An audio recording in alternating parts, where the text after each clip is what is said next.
Quais seriam os ditados de nossos avós que caberiam hoje quando o assunto é dinheiro, hein?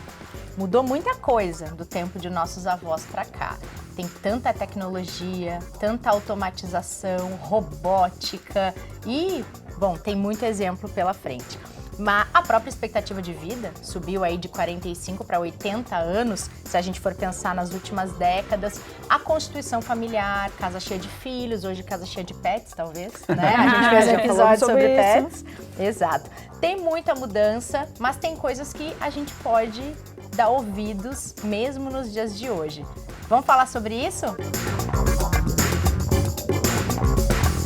Bem-vindas e bem-vindos a mais esse Investidor em Foco, formato videocast.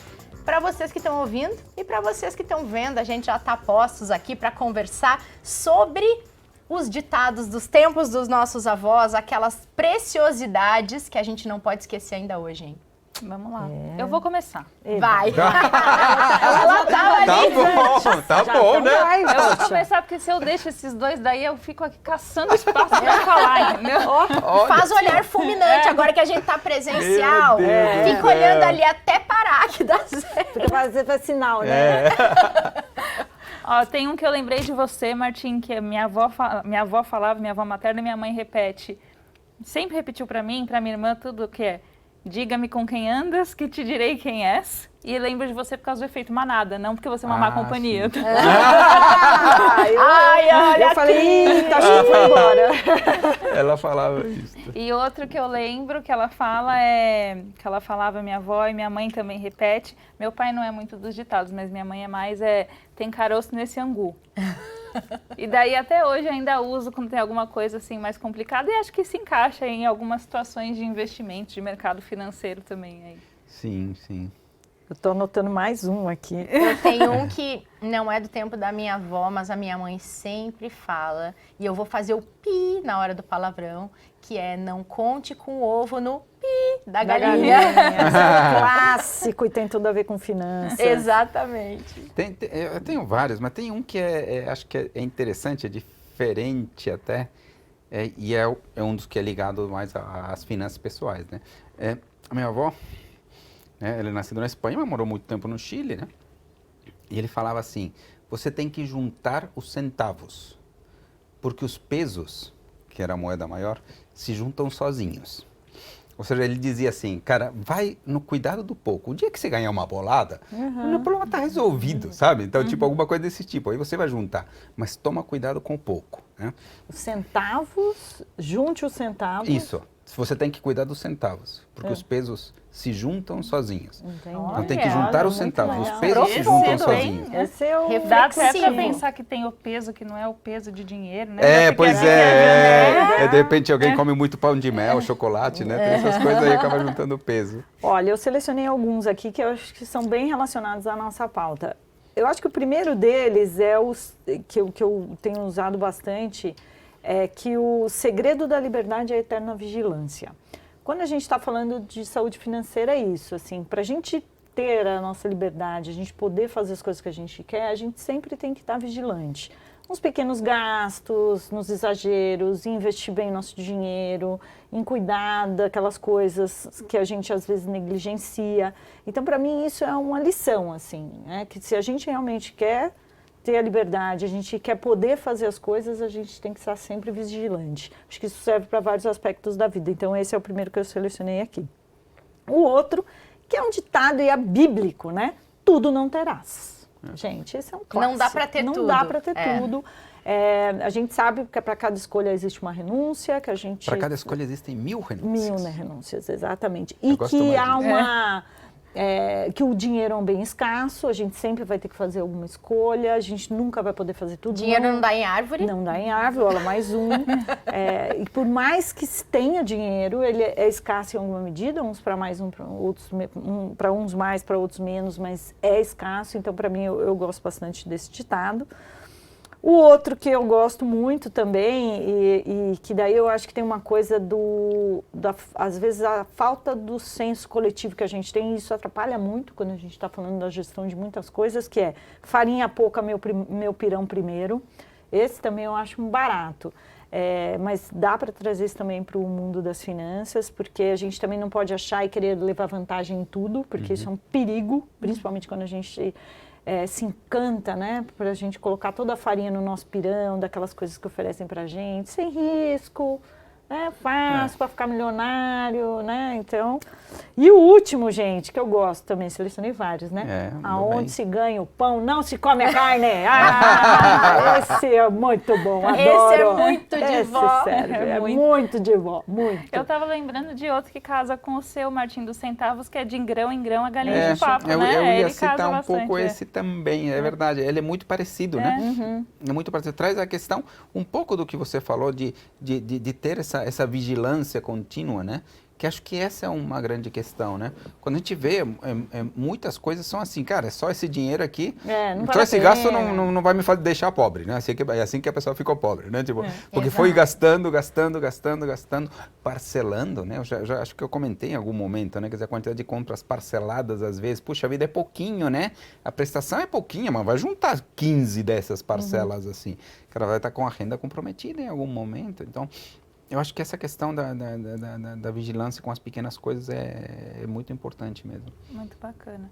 Vocês acham que os tempos dos nossos avós eram muito diferentes dos tempos atuais, assim? Olha, eu acho que tinha bastantes diferenças, tá? Eu acho que tinha uma questão de serem famílias maiores, tá? Então, sei lá, minha mãe teve 8 irmãos, por exemplo. Da família do meu pai eram menos, foram 2, mas... Não, minha mãe teve 12 irmãos. Minha mãe teve 12 irmãos, mas morreram alguns cedos e quando crianças, muito pequenos. Da minha mãe eram 17 filhos e perdeu 4, ficaram 13 filhos. Olha só. Então, e aí, então o ponto é, obviamente, não tem, já que o dinheiro é escasso, quer dizer, precisa de um controle financeiro do tamanho de um bonde. Não tinha facilidades de crédito, cartão, então meio que era gerir aquelas notas, né, de dinheiro vivo, né? Então, tipo, requeria algum controle, né, um planejamento, não sei exatamente como era feito, se era formalmente escrevendo ou não, mas o fato é que requeria um planejamento bastante importante, tá? Eu acho que o que permitia com que não fosse tão difícil ter esse planejamento é que muitas opções de consumo, ou as opções de consumo eram mais limitadas. E as opções de onde você mostrar o que você consumia também eram mais limitadas, né? Esse é um perigo que eu vejo hoje, por exemplo, com a sobreexposição em redes sociais. Muita gente quer ficar mostrando tudo que faz, tudo que gasta. E como há muitas opções de consumo e muitas formas de mostrar, essa questão, eventualmente, de ostentar ou de mostrar é algo que compromete. Isso era muito mais limitado antigamente, né? Então, acho que tinha algumas dificuldades, tinha algumas facilidades, mas cada geração teve os seus desafios, digamos assim, né? A preparação para a aposentadoria, por exemplo, de uma família que tem 8 filhos, 12 filhos, de forma geral, ela pode ser um pouco mais fácil para a pessoa, porque há chances dos filhos, de alguma forma, com alguma contribuição, conseguirem sustentar os pais, né, através de uma dinâmica familiar coletiva, né, que isso mudou. Hoje a aposentadoria, acho que essa é uma mudança radical em termos das finanças pessoais. A aposentadoria passou a ser uma responsabilidade individual, né, quando não era exatamente assim. E tem um efeito importante, como a gente está falando de uma geração dos avós, a gente está falando que o efeito da longevidade era bem diferente. Claro, tem isso também. Você tinha que se preparar para a sua aposentadoria, onde a expectativa média de vida era de 50, 55 anos. Agora a expectativa, como você trouxe no começo, a depender de onde essa pessoa mora, das condições que ela vive, e se ela passou dos seus 30 e poucos anos, a expectativa vai para 80 anos. Então, o planejamento de aposentadoria, ele também... Eu acho que essa é uma dinâmica, quando a gente pensa em termos da dinâmica de finanças pessoais, eu acho que tanto pela longevidade como pela ausência de filhos, acho que é a maior mudança que houve.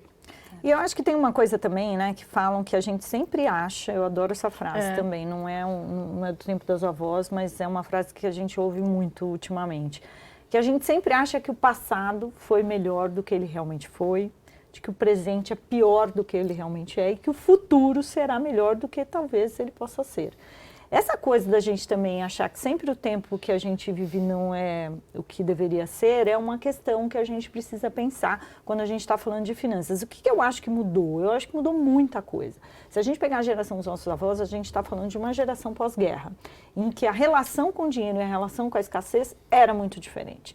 Então, só isso traz traços de gestão muito diferentes do que a gente vê hoje, que a gente tem uma vida mais estável nesse sentido. Eu acho que tem uma coisa sobre a inflação. Você trouxe essa questão do consumo. A relação de consumo era diferente, a forma como se consumia era muito diferente.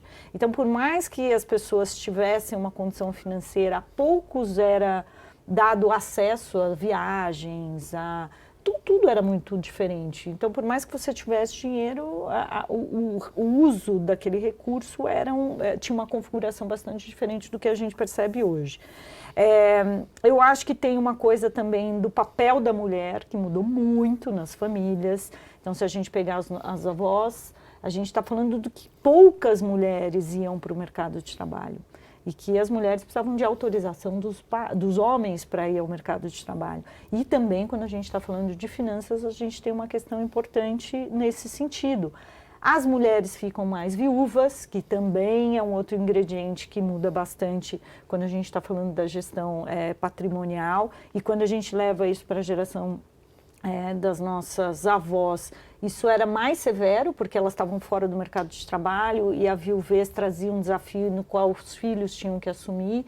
Então, se a gente comparar essas duas gerações, que a gente nem está falando dos nossos pais, a gente está falando dos avós e já para nós, eu acho que tem uma mudança muito grande. E também tem uma mudança muito grande do mercado de trabalho e da concentração de renda. Então, a renda era menos concentrada. A gente olha pesquisas e estudos que a gente vê que a renda está ficando cada vez mais concentrada e isso é um grande problema quando a gente está falando de gestão financeira. Uma vez, ouvindo vocês, pensei numa coisa também. A gente falou muito de transformação, do que mudou, da evolução, o mercado de investimentos mesmo. O Martim sempre traz esse ponto do quanto ele cresceu. Você falou de previdência, a indústria de previdência nos últimos anos recentes cresceu demais e mudou demais, né?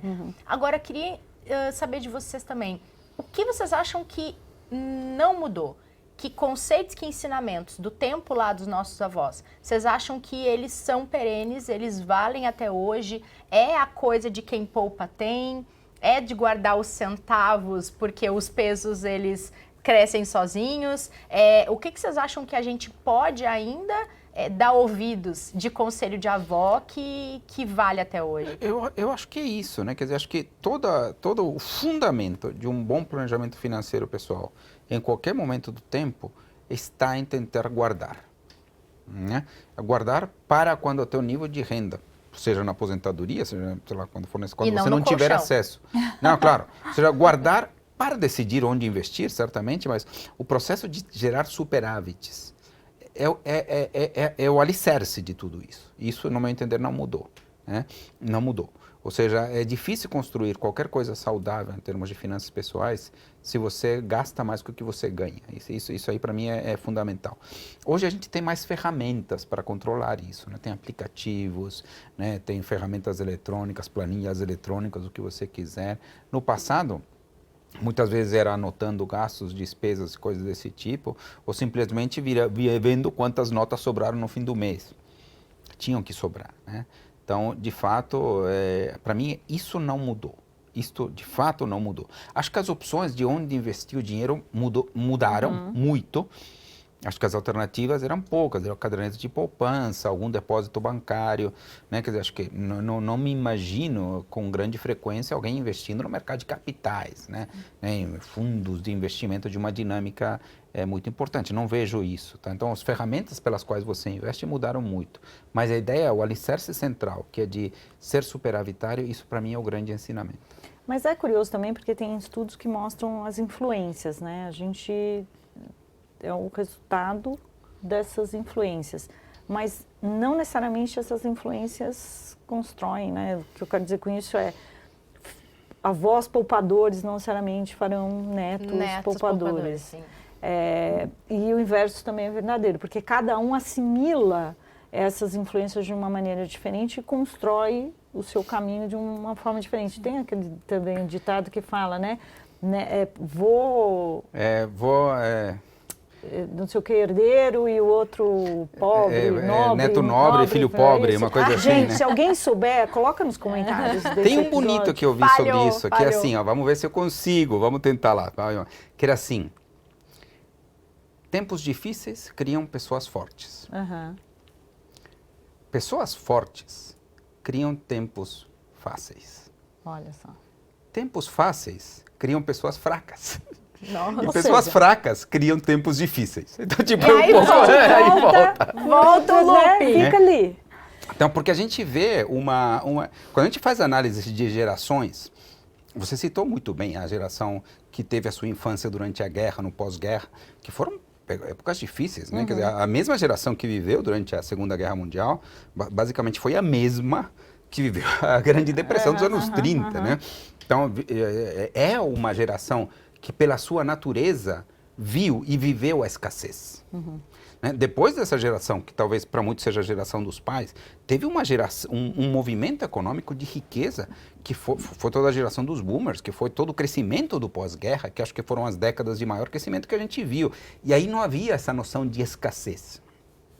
E isso gerou poucos poupadores, Isso gerou né? uma tendência menor de poupança. Depois, quando você pega a geração X, que pegou a crise do petróleo, criou a época da inflação, você vê alguma geração que tem alguns tons um pouco mais pessimistas, tem um pouco mais de tom de guardar. Depois vem a Y, que é uma geração de abundância também. Sim. Né? E a próxima geração que vem aí, que é a Z, acho que é uma outra que pega uns tempos difíceis. Né? Os tempos de hoje não são tempos fáceis. Né? Quer dizer, eu não estou nem falando da Covid, mas estou falando de desacelerações, de concentração, de umas mudanças brutais no ambiente de trabalho, nas relações de trabalho. Né? Então, eu acho que as gerações dos mais novos que estão aí, provavelmente serão uma geração, no meu entender, de poupadores. Né? Grandes transformações. Não à toa a gerontologia financeira tem ganhado bastante espaço, se fala pouco no Brasil ainda sobre isso, mas é uma forma da gente cuidar do nosso dinheiro ao longo da nossa jornada né, de vida. Porque a gente tem também, se a gente parar para pensar, e o desafio da longevidade para mim assim, é o que é o mais transformador em todos esses itens que você citou, desde o emprego, a concentração de renda, a gestão patrimonial. O tempo que a gente tem de produção de renda é muito pequeno. É muito pequeno. Então, se a gente pegar aí 100 anos, a gente está falando que até 20 e poucos anos, a gente também levantou um dado interessante aí que as pessoas estão ficando cada vez mais tempo na casa dos pais, então elas demoram mais, né? A geração canguru que demora para sair da casa dos pais, então não está produzindo renda o suficiente. Aí a gente tem o mercado de trabalho, que está super desafiador. Então, você começa aí dos 25 até os 60 anos, 65 anos, e depois você vai viver mais 40 anos. Então, se a gente pegar o tempo útil de produção de renda, a gente tem que fazer um esforço absurdo de acumular essa renda para conseguir suprir, né, o déficit das duas outras pontes. E a gerontologia financeira, ela ajuda a gente a entender a fase de acumulação do dinheiro, mas também do uso consciente do dinheiro ao longo da vida.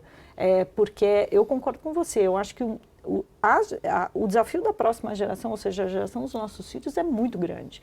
O mercado de trabalho está muito mais competitivo, a renda é muito mais concentrada, a capacidade de você prosperar é menor em múltiplos. Né? Se a gente pegar os nossos avós pós-guerra, o quanto eles conseguiram pôr os filhos na universidade, quanto os nossos pais conseguiram prosperar, talvez não seja na mesma proporção que os nossos filhos consigam em comparação a gente. Então, acho que isso traz assim, um desafio enorme. Isso que você fala é tão claro. Esses dias eu vi umas estatísticas sobre a nova geração nos Estados Unidos e estava citando que depois de séculos, essa é a geração que tem um nível de renda mais baixo do que a dos pais. Isso não acontecia, por exemplo, nos Estados Unidos. Eu desconfio que é muito provável que no Brasil seja a mesma, que eu não vi exatamente uma pesquisa nesse tipo, mas eu acredito que deva ser algo parecido. E vocês carregam ensinamentos dos avós na vida de vocês, pensando no uso do dinheiro, em como investir ou em como guardar, como pensar sobre as suas finanças? Vocês carregam exemplos? Olha, Vai lá. Porque Agora eu ganhei a licença poética para falar um A e todo mundo me deixa Viu só a vantagem de estar todo mundo aqui? Eu acho que o maior ensinamento, assim, meus avós eram pessoas muito simples, assim, 13 filhos, né? Também a grana era curta, assim. Então, acho que é a questão da simplicidade e do não gastar com supérfluos, com o que realmente não for essencial, assim. Isso é algo que eu tento carregar comigo e que foi o que me ajudou a conseguir começar a investir, assim, né? Acho que é mais isso, assim, mas a gente nunca teve conversas sobre dinheiro ou sobre investimentos. É mais esse conceito mais amplo, assim, para mim. No meu caso, eu não convivi com os meus avós. Então, os meus avós maternos eram imigrantes espanhóis que chegaram fugidos da guerra, literalmente. E eu sou a filha mais nova de um segundo casamento da minha mãe. Então, a pessoa que eu mais convivi idosa foi a minha mãe. Então, quando eu nasci, minha mãe tinha 38 anos e era uma geração em que é bem diferente do que é hoje. E do lado do meu pai também. Meu pai ele foi adotado por uma família, ele é filho de índios, ele era filho de índios e foi adotado por uma família numa cidade capixaba. Então, eu não tive uma relação com avós. Apesar de conhecer as minhas avós de ambos os lados em algumas oportunidades. Mas a minha mãe, eu acho que é essa referência para mim. E o que eu acho que ela me ensinou é a força do trabalho. Eu sempre brinco que as minhas influências financeiras foram ótimas, porque meu pai era um gastador contumaz e a minha mãe uma trabalhadora contumaz. Então, eu brinco que meu pai me ensinou a sonhar e minha mãe me explicou como é que fazia para o sonho se tornar realidade com o trabalho. Então, para mim, veio muito isso, assim, a força do trabalho de uma mulher que também ela tinha todas as questões que ela enfrentou para a geração dela. Então, isso também é uma influência muito forte que ela acaba levando para a questão financeira. Então, minha mãe teve um segundo casamento, que era uma coisa, né, menos aceita socialmente na época. Ela casou com um homem, na verdade nem casou, ela teve uma união estável por muitos anos com meu pai, um homem quase 10 anos mais novo que ela, teve uma filha com quase 40 anos, que não era para a geração, ou seja, minha mãe, né, uma novô, né? Então, acho que isso, dessa força toda, me mostrou como eu podia construir esse caminho, essa construção. Então, essas duas influências foram muito importantes e totalmente opostas, né? Mas eu acho que o que mais me admira, assim, das gerações é a força do trabalho. Apesar que, eu não quero me alongar muito, mas acho uma coisa importante a gente refletir. A gente aprende muito com os exemplos. E quando a gente olha nas estatísticas brasileiras, os idosos, eles vivem numa vulnerabilidade financeira muito grande. Então, a gente tem poucos exemplos de famílias, principalmente que tenham lá os seus avós ou as pessoas mais idosas, bem-sucedidas financeiramente, e bem-sucedidas não é, né? Bem-sucedidas é conseguir minimamente se manter bem com a própria renda construída ao longo da vida. Então, a gente tem poucos exemplos, infelizmente, de pessoas que conseguiram atingir a aposentadoria e a velhice numa condição positiva. Não, legal. Eu acho que dos meus avós eu consigo... O grande ensinamento que eu tiro é de que as coisas podem mudar. Acho que essa é a questão. E dado que é provável que as coisas mudem, a gente precisa estar um tanto preparado para essas coisas, tá? Porque, sei lá, meu avô do lado da minha mãe, né? Ele era comerciante, depois ele se tornou mineiro, né? Tinha minas de ouro no Chile, né? No norte do Chile, mas que em algum momento não se tornaram rentáveis, ele perdeu muito dinheiro. Tá? No fim das contas, ele conseguiu tocar a vida, mas, tipo, tem uma mudança de padrão de vida radical ali. Meu avô, pelo lado do meu pai, mesma coisa, tá? Então tinha uma situação muito boa em Barcelona, né? E aí também interrompido pela Guerra Civil Espanhola, e ele vai morar no Chile, né? Numas condições muito mais difíceis, né? Muito mais difíceis, né? Depois de literalmente uma guerra, né? Lamentavelmente hoje a gente está vendo o que acontece com as guerras, as pessoas perdem basicamente tudo, né? Né? Então, aquilo que parecia estável, alguma coisa construída, em algum momento, às vezes muda, né? Você não consegue nem perceber. Então, de alguma forma, você precisa estar um pouco preparado para estas possibilidades. Então, estar preparado para isso né? Ou seja, e aí tentar conseguir fazer essa questão de equilíbrio, né? Porque essa questão de equilíbrio para mim é muito importante. Ou seja, não é tudo sobre o futuro e não é tudo sobre o presente, né? Então, sei lá, tem que viver, né? Tem que viver, tem que aproveitar as coisas da vida, né? Para isso que se vive também, né? Dinheiro tem que nos servir para isso. Mas sem você gastar tudo, né? Ou consumir tudo no presente, mas tentando equilibrar e se proteger dessas mudanças da vida. Eu acho que é um pouco isso que eu consegui tirar dos meus avós. Eu divido muito contigo esse pensamento de que o equilíbrio entre não gastar tudo e poupar nada, ou não deixar de gastar e poupar tudo, é um desafio. Mas a minha referência é mais ou menos a tua, Ana. A minha avó materna, as minhas duas avós, a minha avó materna e paterna, elas eram muito trabalhadoras. E a minha avó materna, que viveu mais tempo que a minha avó paterna, a avó Síria, ela fez tudo o que o meu avô dizia para ela não fazer. Então, foi ela que estudou, que inovou, que criou na confeitaria e na cozinha lá no Rio Grande do Sul e conseguiu que eles tivessem um restaurante e um buffet, fizessem grandes eventos pelo Rio Grande do Sul, fora de lá, e que ela conseguisse deixar a marca dela naquilo que ela mais amava fazer na vida, que era cozinhar.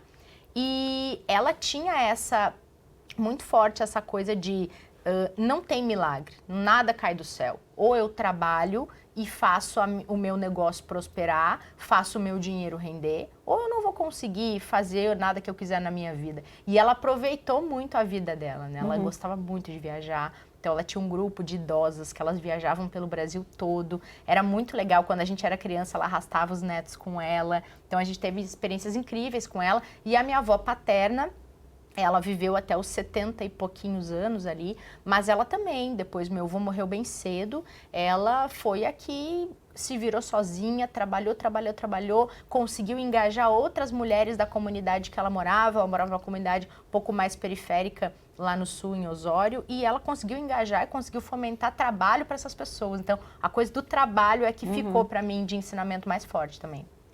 Legal, né? Muito bom. Muito bom, gente. Falamos igual algumas matracas aqui nesse episódio. Acho que essa coisa do junto vai ser uns episódios de uns 4 horas.